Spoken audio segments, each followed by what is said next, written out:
जैसे ही आप अपनी कार का एसी ऑन करते हैं, अक्सर देखा जाता है कि बोनट के आगे लगा कूलिंग फैन तुरंत घूमने लगता है, चाहे इंजन ठंडा ही क्यों ना हो। बहुत से लोग सोचते हैं कि अभी तो गाड़ी गर्म भी नहीं हुई, फिर फैन क्यों चालू। लेकिन इसके पीछे सिर्फ ठंडक नहीं, पूरी थर्मोडायनामिक्स, प्रेशर कंट्रोल और इंजन सेफ्टी का लॉजिक छुपा होता है। आज हम इसे डायग्राम के फ्लो के साथ बिल्कुल आसान भाषा में समझेंगे। सबसे पहले डायग्राम में देखें, एसी बटन ऑन होते ही सिग्नल जाता है एसी कंट्रोल मॉड्यूल को। ये मॉड्यूल ECU यानी इंजन कंट्रोल यूनिट से कम्युनिकेट करता है। ECU इंजन का दिमाग होता है और वही डिसाइड करता है कि फैन कब कितनी स्पीड से चलेगा। एसी ऑन करते ही ECU एक साथ कई चीजें मॉनिटर करता है: engine temperature, refrigerant pressure, condenser heat और एम्बिएंट टेम्परेचर। अब आते हैं एसी सिस्टम के हार्ट पर, कंप्रेसर। जैसे ही एसी ऑन होता है, कंप्रेसर रेफ्रिजरेंट गैस को कंप्रेस करता है। कंप्रेशन का मतलब होता है प्रेशर प्लस टेम्परेचर दोनों का बढ़ना। ये गर्म हाई प्रेशर रेफ्रिजरेंट आगे जाता है कंडेंसर में, जो रेडिएटर के सामने लगा होता है। डायग्राम में कंडेंसर को रेडिएटर के आगे दिखाया जाता है क्योंकि इसे बाहर की हवा से हीट रिलीज करनी होती है। यहाँ प्रॉब्लम शुरू होती है।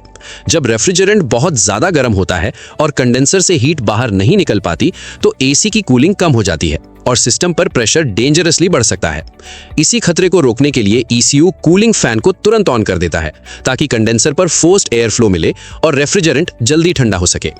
अब डायग्राम के अगले हिस्से पर ध्यान दें।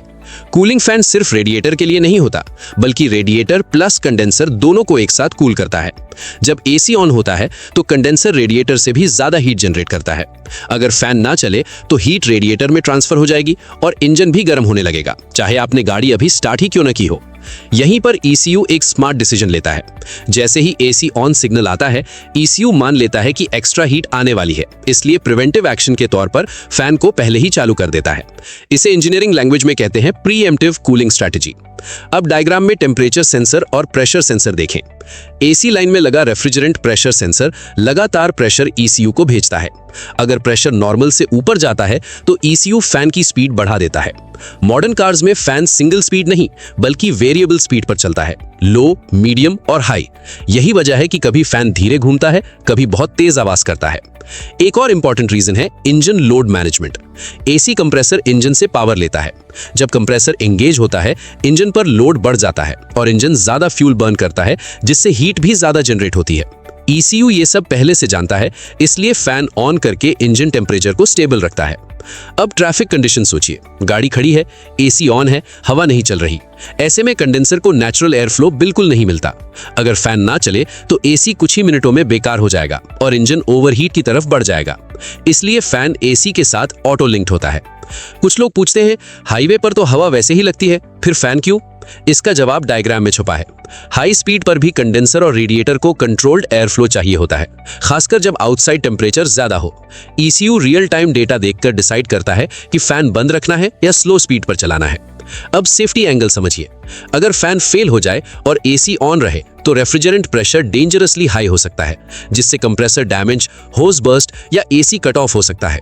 इसी वजह से कई कार्स में सेफ्टी लॉजिक होता है। फैन काम नहीं कर रहा तो ECU एसी को ऑटोमेटिकली बंद कर देता है। आखिर में शॉर्ट में समझ ले, AC on, compressor engage, heat and pressure increase, condenser needs cooling, ECU activates cooling fan, stable AC cooling plus safe engine temperature. ये पूरा फ्लो डायग्राम में दिखाने से व्यूअर को इंस्टेंटली समझ आ जाता है कि फैन कोई एक्स्ट्रा चीज नहीं, बल्कि एसी सिस्टम का प्रोटेक्टिव सोल्जर है। तो अगली बार जब आपकी कार का फैन एसी ऑन करते ही चालू हो जाए तो घबराइए मत। समझ जाइए कि आपकी कार खुद को स्मार्टली प्रोटेक्ट कर रही है ताकि आपको कैबिन में ठंडक मिले और इंजन हमेशा सेफ रहे।